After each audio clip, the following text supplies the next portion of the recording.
Now, behind almost every successful game, there's another less successful game trying to milk the achievements of another development studio. Welcome everybody to Trending 10, Nemo here, and today we're going to be counting down 10 of the worst and most shameless video game ripoffs of all time. And wow, these things are awful. Ready? Let's get started. Number 10, we have Final Combat. Kicking off our list is the blatant attempt to capitalize on Valve's ever so popular and long-running shooter, Team Fortress 2. Final Combat first launched in 2011 in China, and there's really not much to say about it. Every TF2 character is here, albeit with a different face and voice, but in terms of personalities, weapons, and character traits, the gang's all here. But you really have to wonder, why would they rip off of a free game? What's stopping people from just going to play the game that you're ripping off, when it's clearly higher quality than what you can do? At number 9, we have The Legend of Titan. Now, speaking of awful rip-offs of popular class-based multiplayer shooters, The Legend of Titan is an extremely obvious rip-off of the ever-so-popular Overwatch. In fact, the similarities are so plentiful that upon the game's release, various YouTube videos were actually flagged by Activision as their bot thought it was watching Overwatch. When asked why the game was so similar to Overwatch, the developers tried to cover their tracks by saying they were simply testing the game engine, and the gameplay shown off was a tech demo,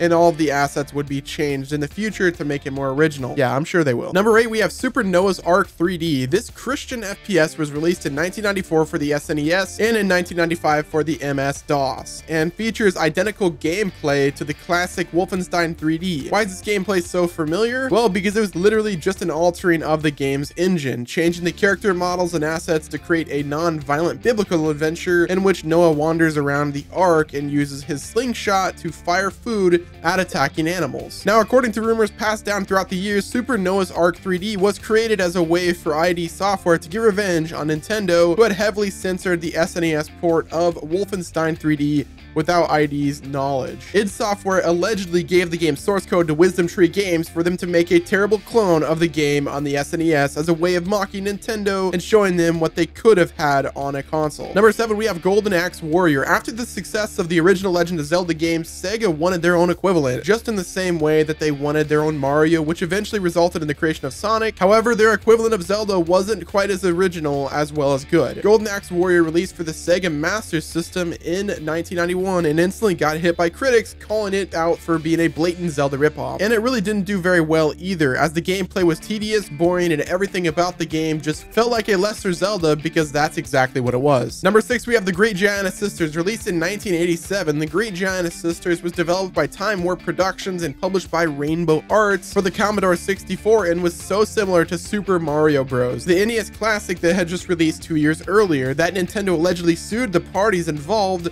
resulting in the game being taken off shelves. Why do I say allegedly? Well, because there isn't actually any record of this lawsuit happening, nor are there any people associated with Nintendo who claim to be a part of it. Despite the lack of evidence, many gamers believe that this lawsuit happened, as Nintendo was definitely not happy with The Great Giana Sisters upon its release, and it was pulled from the shelves very quickly after the release, and production of new copies stopped. Now, to be honest, this game isn't really that bad. We just thought it was a pretty interesting story, and that's why it deserves this number 6 spot. Number 5, we have Zanda the Linked Swords. The developers of this abomination could stop themselves after butchering one iconic character name, but they just had to go ahead and butcher 2 iconic characters in the title of their name. Zanda the Linked Swords is such a terrible attempt of copying The Legend of Zelda that there's really not much to say about it. Everything you need to know about it is in the title. Moving on. Number 4, we have Street Fighter the Movie the Game. Street Fighter the Movie the Game is a hilarious case of a company trying so hard to milk a certain popular thing to such an extent that they missed the point entirely. Street Fighter the Movie the Game was a 2D fighting game based on the live-action Street Fighter movie, but actually played more like a Mortal Kombat game rather than a Street Fighter game, as opposed to the traditional Street Fighter games that featured the 2D cartoonish art styles and characters. Street Fighter the Movie the Game featured digitized actors in place of the characters, much like the original Mortal Kombat games, and had much sloppier and wacky hit detection and awful movement. To this day,